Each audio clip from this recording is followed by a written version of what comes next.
Wow. Uturugbeke. Value added tax or flat tax known as goods and services tax because it is usually levied on goods purchased or services rendered at a given time from producer to final consumer or pays VAT indirectly. It is one of the surest ways in which government gets revenue to finance some capital projects and provide essential amenities for its populace.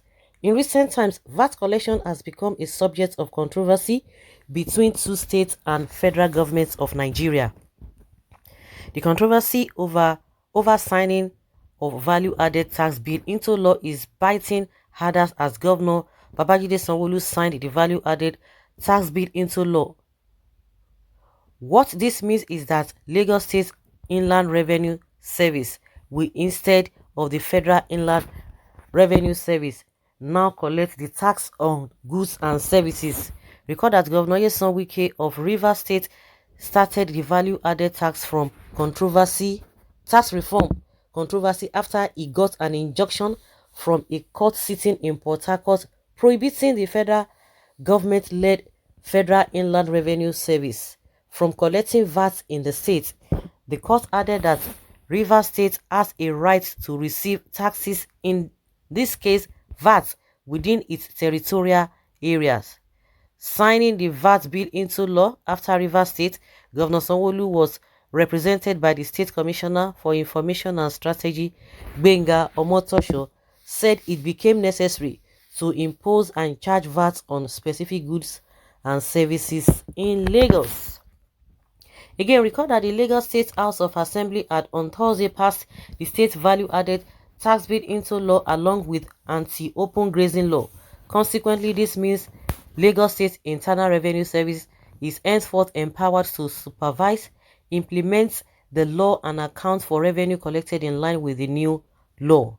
Meanwhile, Nigerians appear to be divergent in their opinions over VAT reform initiated by Governor Wike. While some believe the time is not ripe for VAT reform in Nigeria, others argue that it is long overdue, considering the fact that some states generate less revenues monthly but receive more monthly federal allocation. In fact, this is the basis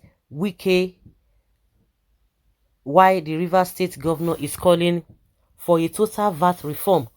Governor Wike recently wondered why the states like Kano, that generated 2.8 billion naira in June, would be given the same 2.8 billion naira as a federal allocation for the same month, whereas Rivers State, that generated 15.1 billion naira, got 4.7 billion naira from the federal government as federal allocation, and Lagos, that contributed 46.4 billion naira into the nation's purse in June, was given a meager 9.3 billion naira by the central government. Be that as it may, we shall discuss how the signing of Lagos State value-added tax bill into law by the Governor Babajide Sanwo-Olu may affect TINUBU's presidential ambition and the governor's second-term ambition.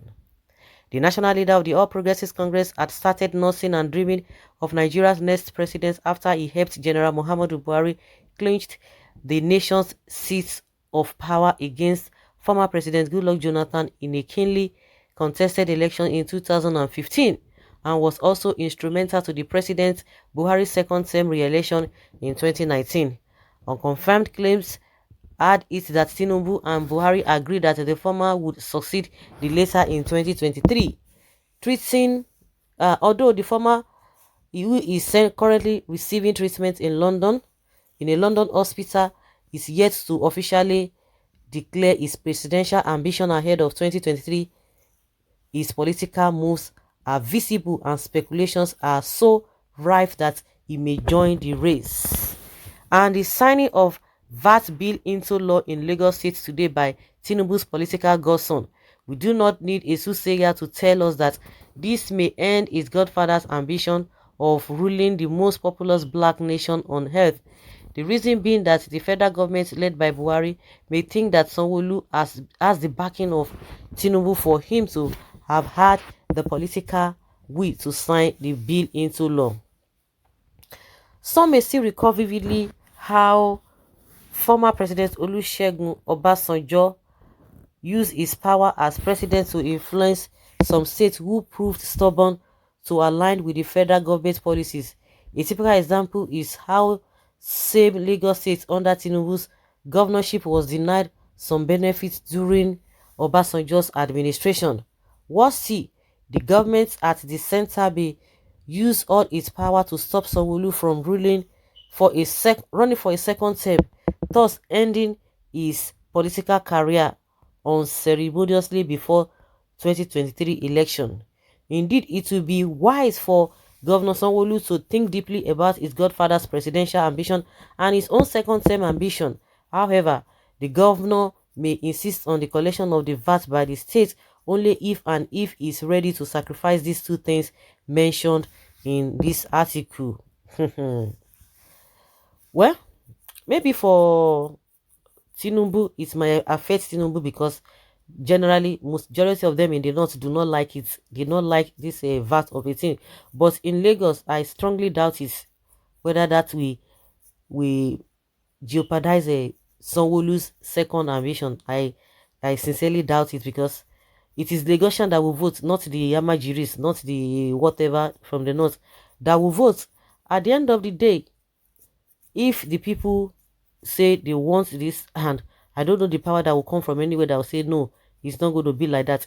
Even when Fashola was to be denied his second term because some of the things that the rumor had it that he was not even in cordial relationship with the TINUBU then. But when TINUBU himself saw the handwriting on the wall, he had to caution himself and do the needful. So maybe it might affect TINUBU, but as far as Lagos is concerned, Lagos does not need other state votes to vote anybody to become governor in the state. That is my own take anyway.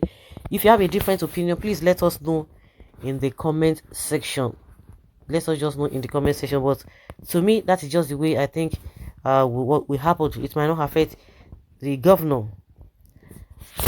Well, the writer's opinion about TINUBU and SANWO is nonsense. If federal government is cheating on any state, they cannot talk because of ambition.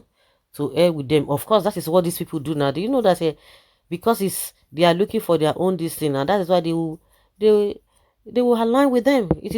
They have always been doing that, so it is not a new thing. So the writer has not said anything new. It is what we know and what is obtainable within us. Good jobs for Wike and SANWO. Oyosheyi, don't waste time. Join the trade. Must Lagos State die for one individual? But that is how it has always been. It has always been like that. So guys, let's hear your opinion on this.